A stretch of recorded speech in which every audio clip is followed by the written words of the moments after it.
নমস্কার বন্ধুরা, আপনাদেরকে দ্য রিয়েল আন্দামান লাইফস্টাইল ব্লগে নমস্কার জানাচ্ছি। আজকে আমি চিংড়ি মাছ আর লাউ দিয়ে একটা তরকারি করব। প্রথমে চিংড়ি মাছ নিয়ে নিয়েছি। চিংড়ি মাছটাকে ছাড়িয়ে নেব, ভালো করে খোসাটা ফেলে দেব। খোসা মাথা দেখুন এইভাবে ছাড়িয়ে নিয়েছি, খোসা পুরো ফেলে দিয়েছি। এখন এতে আমি একটু হলুদ দিয়ে দেব আর স্বাদ অনুযায়ী লবণ।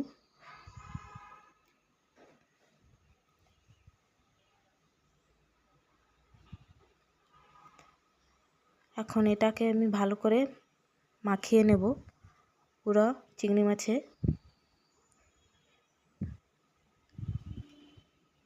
ভালো করে মাখিয়ে নিয়েছি বন্ধুরা। তারপরে গ্যাসে আমি কড়াই দিয়ে দেব। কড়াই দিয়ে কড়াই গরম হয়ে গেলে তেল দিয়ে দিচ্ছি, সরষের তেল। আপনারা চাইলে যে কোনো তেল নিতে পারেন। মাখানো চিংড়ি মাছটা ভেজে নেব ভালো করে।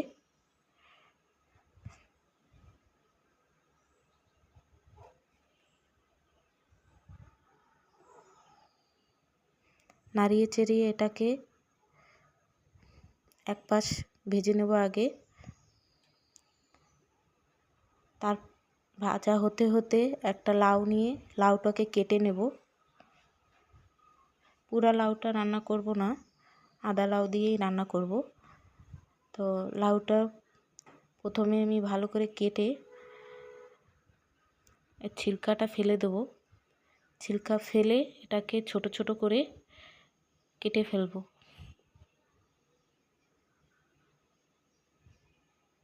আপনারা এইভাবে ছিলকাটা ফেলে দেবেন। পরিষ্কার করে ছিলকা ফেলে আমি ধুয়ে নিয়েছি। এইভাবে ছোট ছোট করে কেটে নিয়েছি। আর এতে কাঁচামরিচ নেব। কাঁচামরিচগুলো মাঝখান থেকে কেটে চিড়ে নেব। তারপরে কড়াইতে দেওয়া চিংড়ি মাছটা এক পাশ হয়ে গেছে, ওটাকে আরেক পাশ নাড়িয়ে দেব। ভালো করে এটাকে ভেজে নেব, নাড়িয়ে চাড়িয়ে এপাশ ওপাশ করে।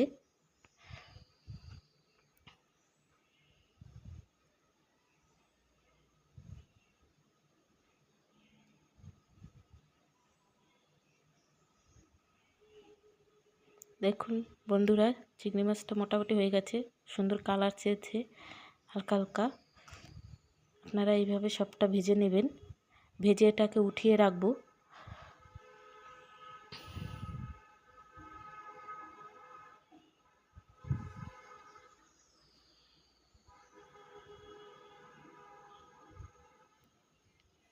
দেখুন কত সুন্দর হয়েছে ভাজাটা।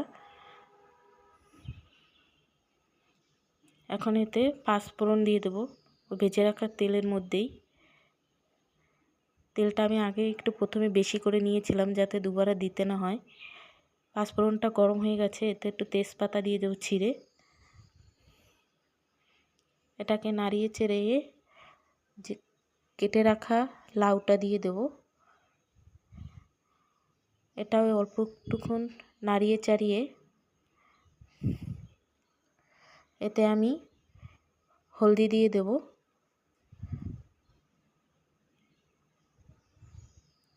আর স্বাদ অনুযায়ী লবণ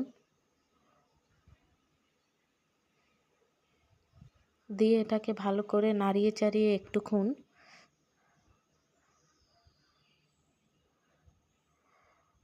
এতে কেটে রাখা চেরা কাঁচামরিচগুলো দিয়ে দেবো।